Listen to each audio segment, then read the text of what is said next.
off with the match review, but before we get into that, go and visit our website, wattv.co.uk, where you get our latest blog posts and merchandise as well. So please do and go and have a look. All great support for the channel and daily blog posts. So every single day we're converting videos into blog posts and more. So please do go and have a look. But let's get into the match review.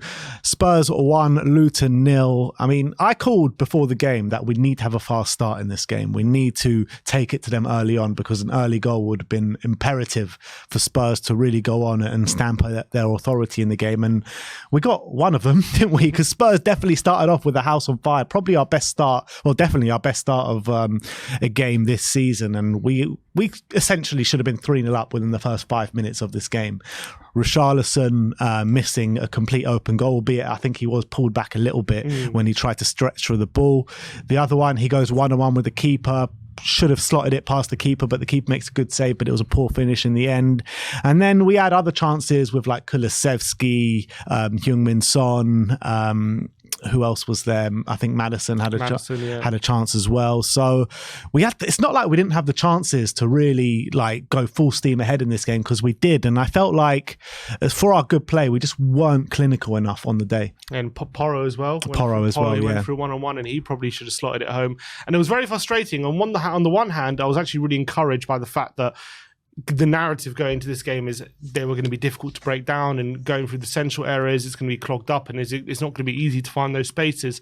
But we found those spaces really easy to come by, especially in the early parts of the game, and we were vibrant, we were creative. Maddison played a beautiful through ball for Richarlison for that first chance. Kulusevski found a brilliant cross to Richarlison at the back post, which he should have scored the open goal. Son found, which more evidence of him improving his link-up play, found a beautiful through ball to Porro, which he should have scored from. So what we were doing was picking up the ball in really good areas, and the passing was really great, and I was really encouraged by that, because I think especially against Sheffield United we found those chances, albeit we're having opportunities, we found those real clear-cut opportunities hard to come by in the game against Sheffield United. But in this game and the first half against Luton, we didn't, and we were opening them up at will, it seemed, in the opening exchanges. And the only annoying thing is that the chances weren't put away. But you felt like, especially going to, albeit I think even in the first half there were periods where Luton were looking to get back in the game, but whenever Spurs went forward they were getting an opportunity, even if it was a half chance. Kulusevski's chance was a brilliant save out of Kaminski, one hand tipped it wide, it was a brilliant save actually on replay. Son and Maddison had chances around the penalty spot, which they fired over the bar. On another day with their quality, that goes into the top corner back of the net. So we would, even in our periods where we weren't creating clear-cut chances, we were still creating opportunities. And we're going into half time still confident. Yeah, it was 0-0. It was frustrating, don't get me wrong, but the way the game is going, it seemed like it was only a matter of time before we were going to take the lead and we were going to score. Luton, I don't think had a single chance really in that first half, apart from the goal which got ruled out, which I think fairly ruled out in my opinion. I think Adebayo definitely did foul Romero, and it was never going to be given from the VAR, albeit I think the referee on field anyway ruled it out. They had 3 shots, 0 on target the whole of the first half. What was the XG? It must have been under 0.07. Yeah, exactly. So that was I think we were total domination that first half, as you expect. But maybe you wouldn't have expected the level of chances we were creating consistently, which was impressive. But it all changed on the stroke of half time. I think I think it was the last action of the half, wasn't it? What Basuma did. He's on a yellow card. It looks like we're going to go into half time. Yes, 0-0, but still on the ascendancy. The momentum was with us and confident. And then Basuma did that dive on a yellow card, so stupid, gets himself sent off, and then the whole dynamic changes. All of a sudden the narrative goes from we're looking good to now we've missed all those chances, we're not in the lead, and now we're down to 10 men, and all of a sudden it's going to be a lot more difficult to go and win that game. But we were so dominant in those opening exchanges the first half before Basuma got sent off. I always felt like, I remember saying to you when Basuma gets sent off, I said, we're still winning this game. I didn't have any doubt in my mind that we were still going to take the 3 points. It was harder to come by, obviously, the chances, and especially the clear-cut chances after Basuma got sent off. And he needs to have a massive look at himself around the way he got sent off, because You get booked for a nasty challenge, for a foul that was definitely a booking. He's all over him. And then a few minutes later, he's bursting through the box. He's bursting through the whole of their team. And he had no reason to dive there. I just don't understand why he does that. He had options to pass it off. He had options to even take a crack on goal. And he just falls down. He just goes down like he's been shot. And I just don't get why he did that, because as much as I felt like still after the sending off that we could still go and win the game, he put that result in jeopardy. And also a lot of the times when players go down in those situations and the referee pulls them back for simulation, you see them getting up and complaining and being angry at the referee's decision, thinking, oh, I've actually been fouled, all that stuff. No complaints whatsoever was there from Basuma. He knew what he did, and he knew that he had dived and he'd taken a tumble with no contact. And it just seems ridiculous in that situation to put our result in jeopardy like that when we were so on top. We would have won that game a lot easier, I felt, if we were 11-on-11. I'm sure the second half would have been dominated. And as much as, yes, even with 10 men, we still won the game, and you maybe even expected us to still win the game with 10 men, the result was definitely put in jeopardy, and we were very lucky not to concede in that second half. And what Postecoglou had to do in that second half, especially in the first half an hour or first 15 minutes of that second half, it was he had to win that game. He had to throw a bit of caution to the wind, because he had to leave the back line a bit more open to try in search of a goal. And we still start that second half fairly well. We were a bit lucky not to go 1-0 down when Adebayo misses that open goal at the back post. Unbelievable miss from him. We got up the other end. We put a bit of pressure on, have a series of corners. Obviously, Maddison does an amazing trick in the box and finds Van der Ven. Brilliant work from Maddison, and Van der Ven scored. But from that point, but just after we scored, again, we were put under more pressure from Luton, and Doughty has a chance at the back post where he could have scored from. Cauley Woodrow has that chance where he probably should score as well when he goes 1-on-1. And we had to change things, because even though the change that we made probably meant that it was going to be very hard for us to go up the other end and score another goal or even seal the game, we just had to stop the bleeding of the chances we were conceding, because if we didn't, more likely than not, Luton were probably going to score from that situation. So I think he did the right thing. He sharp shot, went to a 5 at the back, 5-3-1 for that last 20 minutes or so, and we ended up sealing the game fairly comfortably, I would say, in that last 20 minutes. I don't think we really conceded any chances, which was probably the right thing to do. But if we don't get that bit of quality from Maddison at the time that we did, it would have been very difficult for us to win that game, I think. Absolutely. I mean, the three biggest chances of the game in the second half, the goal aside, all fell to Luton. That chance for Adebayo at the back post where he just loses his footing and doesn't put it in the back of the net. I mean, 9 times out of 10, that goes into the back of the net, whoever that is at the back post. We just got so lucky that he lost his footing, because if he scores then, I don't think we win that game. I agree. And it would have been very difficult, especially 1-0 down with 10 men. We might have nicked a draw with a goal, but I don't see us getting 2 goals, 100%. So we got a bit of luck from there. You have to earn your luck. And at the end of the day, Luton, whatever you want to say about them, their finishing, they just lacked they lack quality. They look like a championship team that hasn't really invested and come into the Premier League, and that's what they are. They were snatching at things. They had no composure at all. That chance that Woodrow had, that I think most average strikers in the Premier League go through and at least get a good attempt on goal. He took a bad touch. He forced the ball to be behind him, and he ended up having to shoot at an awkward angle where he should have been 1-on-1 with Vicario, and that should have been probably a goal or at least a very good chance. And we got very lucky with that moment. So I think we come up against a better team. They're probably taking at least one of the chances that Luton was able to create in that game. So we got a bit of luck from that point. But still, again, against 10 men, against any team in the Premier League, it's going to be very, very difficult to keep them out. And it's going to be hard to get the win, especially when you're going into the second half at 0-0 and you're going into that second half with 10 men not in the lead. It's going to make it even more difficult to go and get the win. So I think we did the job well. We got that goal and we defended it very well, and that's all you can really do. But against a better team, we definitely would have come unstuck, I felt. So lessons have to be learned. We can't be doing stupid things like Basuma did. But we got the job done in the end. I think the team spirit, the defensive solidity, which, for a lot of people before the season saying, the defense, we're going to be so open under Ange and, every game's going to finish 5-4. The defense was really pretty solid. Bro, Mickey Van der Ven and Kuti Romero both had the games of their lives yesterday.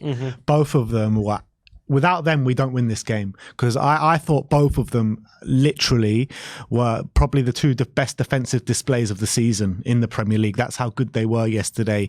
And Van de Ven's going to get all the plaudits because he scored the goal and he was very good. But Cuti Romero, I actually think defensively he might have been better than Van de Ven yesterday. And the way he was putting his life on the line, he was towing the line between being overly aggressive like he is sometimes and being very cool, calm and measured. And also he led by example in that back line, especially when Son and Maddison went off. He was the captain, and I felt like it was a very mature display from Cuti Romero yesterday, something that we haven't seen from him on a consistent basis. I think it's got better this season how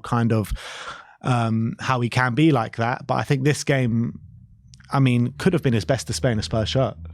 To emphasise how important Romero was yesterday, I was reading the stats yesterday, and he made 12 clearances from inside the box yesterday, which is 3 times more than any other Spurs defender on the pitch. And the closest to him was Van de Ven with 4. So that goes to show how crucial it was from just getting crosses out the box when there were corners coming in as well. He was the one getting clearances. There was that chance late on where Chong looked like he was going to volley it home, and Romero was there to clear it. So he was a brick wall yesterday. It's something that I feel like sometimes he doesn't get the credit for, that ugly side of defending. He's very good when he's composed on the ball, picking out passes, and he's good at like being aggressive outside the box. But I think he's really improving his in the box work as well, which I think maybe that was one of the criticisms where sometimes he got bullied in the air and stuff like that. And he was really able to do that dirty work defending yesterday to a really high level. And he was a big reason why we got that win. And his relationship with Mickey Van de Ven is just flourishing. It's getting better game on game. I thought that as a pair, I think that was their best performance yesterday. I know it was against a Luton side which maybe lacked a bit of quality in the front line, but I don't think that takes away anything from their performance yesterday. I think they were both absolutely superb. You got to give credit to Spurs in the first half, the way they were attacking, the way they kept pressing high from the front. How many times did we nick it off Luton, like in their own half? It happened time and time again, and all of our chances stemmed from those kind of moments. And I got to say, Dejan Kulusevski, I thought, did an unbelievable job for the team yesterday, not even just in the first half where I thought his ball retention and ball carrying ability was second to none on the pitch. But in the second half, when we went down to 10 men and Son and Maddison went off, he led the line and he made it stick a number of times, and they just couldn't get the ball off him at times, and he was taking it past men. I still felt like maybe he could have done a bit more in terms of chance creation, but I think like he put in such a major shift for the team yesterday. And again, like I said, I don't think the result comes without Van de Ven and Romero playing like they did. I don't know how we kind of keep up the other end of the pitch without Kulusevski there. Yeah, and look, to be fair, in the first half, he was very unlucky not to finish that half with a goal and assist, because he played that ball in for Richarlison, which he had to score. Very true.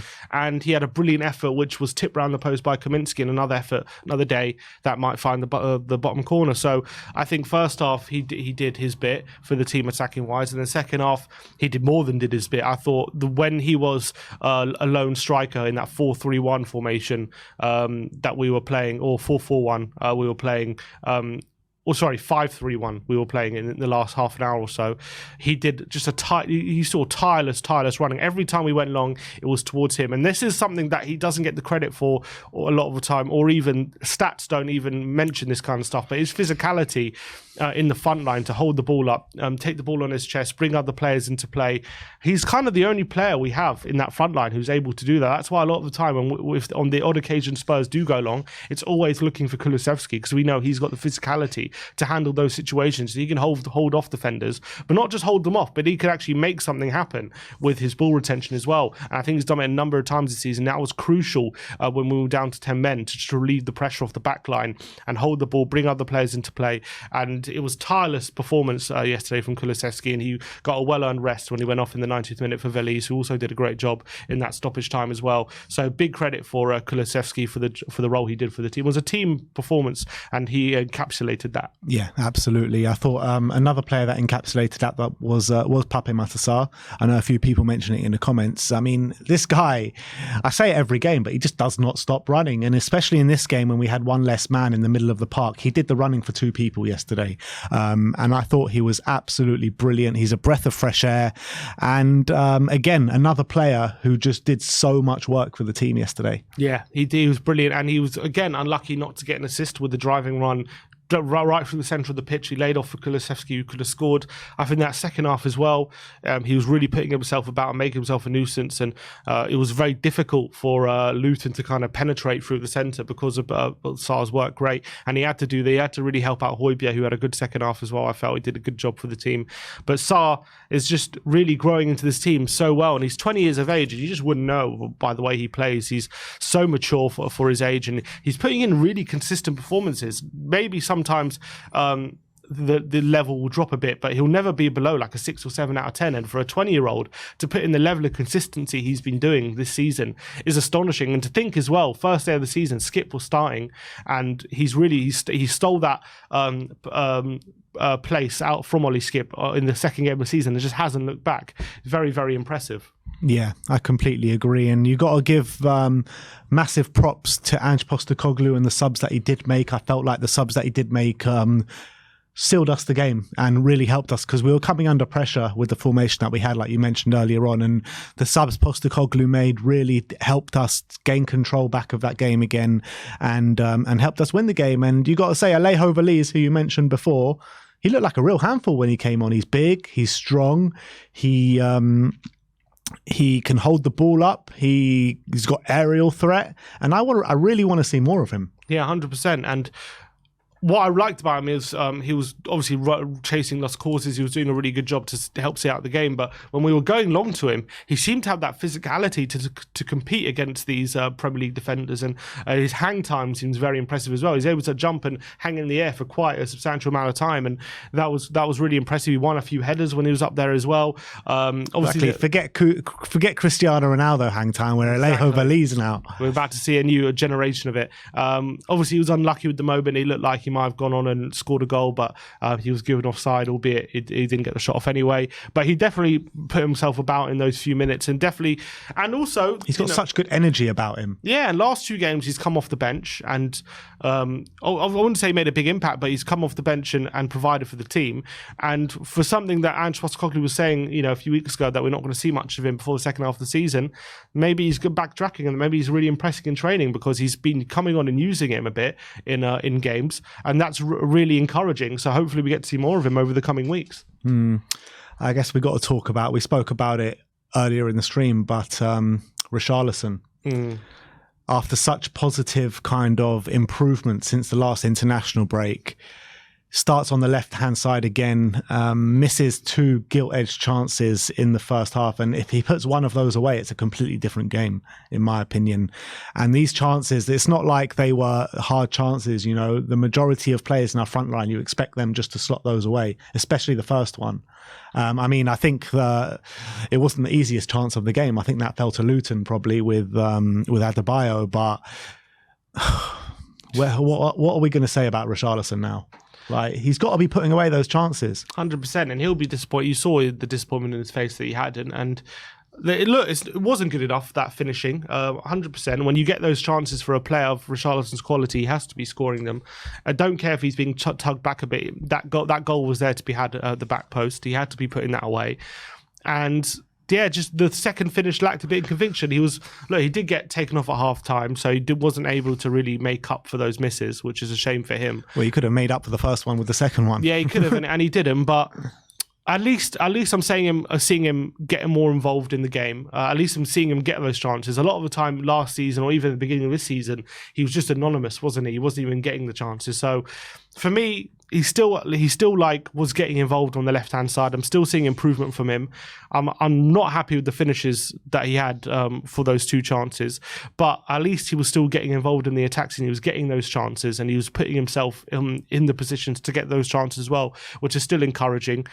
But look, those finishes aren't good enough, but hopefully he can learn from that. I know we're saying the same things with Richarlison, but at least he's making a bit more of an impact on the team and in the attack, rather than just being anonymous throughout the game, which he seemed to be early parts of the season. So I want to say that I'm still I'm liking the improvement for Richarlison, but he can't really excuse those finishes because any top striker or any decent striker in the Premier League is at least finishing one of those. Yeah, exactly. So look, I think all in all, it was a very positive day yesterday. Another really hard-working, dogged display from the team, put under pressure by Yves Basuma. And then the most frustrating thing about Basuma is that he was on the booking and we were all like, oh, he's going to be out for the next game, 5 yellow cards. Then he gets that booking and then the law gets brought to our attention saying, oh, well, actually, he misses one game now and he's back to 4 yellow cards. So he's on that tightrope once again. Yeah. So it's just very frustrating with Basuma. It was just so needless. It just didn't need to happen. He put us under way too much pressure than we should have been against this Luton side where we were just so comfortably better than at 11v11. But look, we got through it. We won the game. I would say that in the last 2 or 3 games now, there has been a slice of luck in the points that we have got. The Arsenal game, obviously, we were giving away chances willy-nilly in that first half. We were maybe lucky not to go down 2-0, but we definitely improved in that game and got a deserved point. The Liverpool game, with down to 9 men, we really failed to break them down. Question marks over the red cards, although I do think both of them were red cards. I think the Jota one, obviously, he doesn't make a foul for the first one, but I do think he made a foul earlier on in that half where he should have got a booking. So I don't really see that as kind of a lucky red card. I think he should have been sent off regardless. And we had to rely on an own goal in the last minute. And this one, we go down to 10 men and made it hard work for ourselves. So as much as we're seeing a very good team in front of our eyes and good football being played, I do think the last couple of results have been a bit fortuitous for Spurs. Yeah, I think during the season you're always going to get results. Maybe if you're going to do something like challenge something big, you're always going to get some lucky results along the way. All the big teams do. You can't. Sometimes luck has to be on your side, and I think the last 2 games. You could say yesterday we were unlucky, like not to be 3-0 up in the first half. You know what I mean? So I wouldn't say it was a lucky win yesterday, although definitely Luton missed it, especially with the Adebayo one really big chance. But I wouldn't say yesterday was lucky. Liverpool, I agree, we were definitely lucky in that game to get all 3 points, but we got over the line. But I'm not looking at the team thinking we're playing badly and we're getting lucky. But I definitely we are getting lucky in some moments, and sometimes that goes for you. But sometimes you earn your own luck, and I think I would say we've been more doing that rather than it's not like maybe last season where. In some games, we were just sitting deep, conceding loads of chances, and then hitting them on the break and getting really lucky with wins that way. It's a different kind of luck that we're getting this time round. And I'm still really encouraged. We're still playing really well. We're still playing really good football. And I don't think it's a case though where if we keep playing this way, it's going to come unstuck. I'm not seeing that. I'm just saying that in some moments we are getting some luck fall our way, and that is something to look at. But I think overall the performances are still pretty good and they're still pretty strong. So I'm not worried about things turning just yet. I'm just seeing a very good team earning their own luck, and the team are very together as well. And I think wins like yesterday are just going to bring the team even more together. When you're down to 10 men, you've got to batten down the hatches and defend the lead like we did, which we haven't really had to do yet, have we? That kind of defending so far under Postecoglou. But we did that yesterday, and we did it really, really well. And you saw at the end of the game how close the team were together and how proud they were to get that win and how much it meant to them. And that's just going to bring the team. It's going to just bring the team even more together, that family feel, what Postecoglou's building. It's going to just give it even more strength. And I kind of like it in a way that we had to go through a bit of hardship yesterday, because we were saying before the game, if we win, what can we really learn? Well, we did learn stuff from the team yesterday, winning the game with 10 men and showing a different side of our game. So I'm proud of the team yesterday, and another great win, and we're top of the league. So what's not to like? Yeah, absolutely. So we are top league. Absolutely lovely stuff. But look, that is your match review. Spurs beat Luton by 1-0 to go top.